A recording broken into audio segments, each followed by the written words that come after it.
So I gave birth 2 weeks ago, almost 2 weeks ago, and I am getting around to doing my labour and delivery story.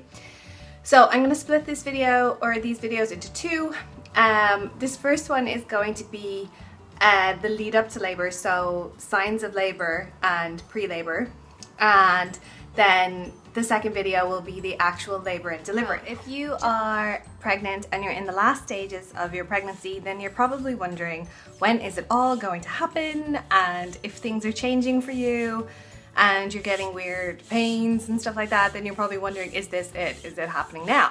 So I'm going to share my experience and tell you what was happening in the weeks before I gave birth. So I guess the start of things really changing was during week 36, and I was actually 36 weeks and 4 days, and I was lying in bed, and basically I started to get really bad kind of cramps, like period cramps, and I thought, this is weird, and it's kind of scary because you're like, oh, I shouldn't really be getting these cramps, and then you're wondering, maybe it's labor, and you don't really know what's going on. So that started. The next night then was the same, with really strong Braxton Hicks and also this kind of burning sensation in my abdomen.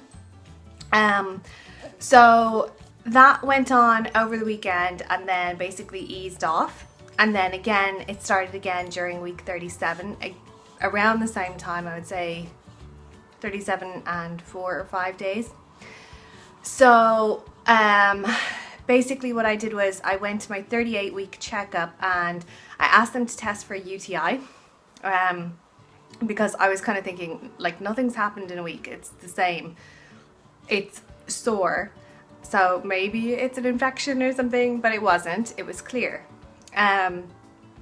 So then basically that continued.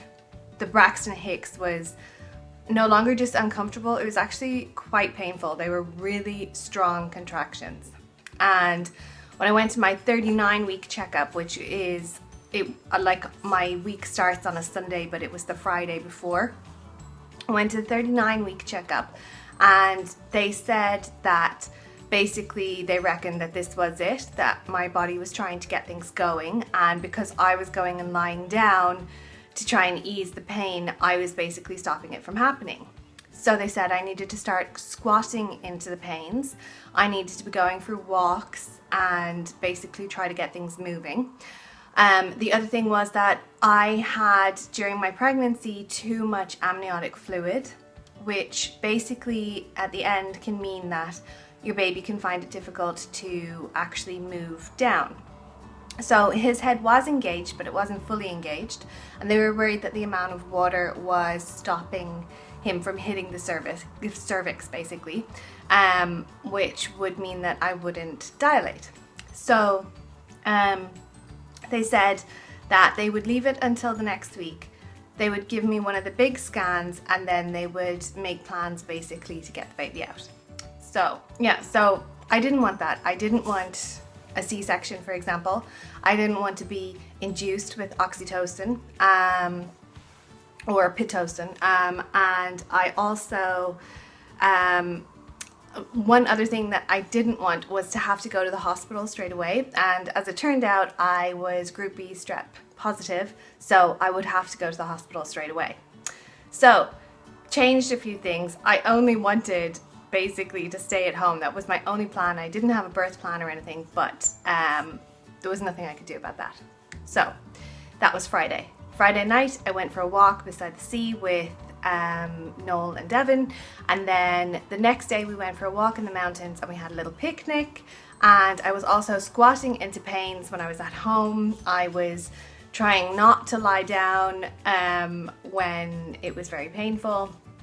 And then basically the next day, Sunday, is when it all kicked off. So if you want to see the next part of this, then you'll have to watch part 2 on my channel. Thank you very much for watching, and I'll see you in the next one. Bye!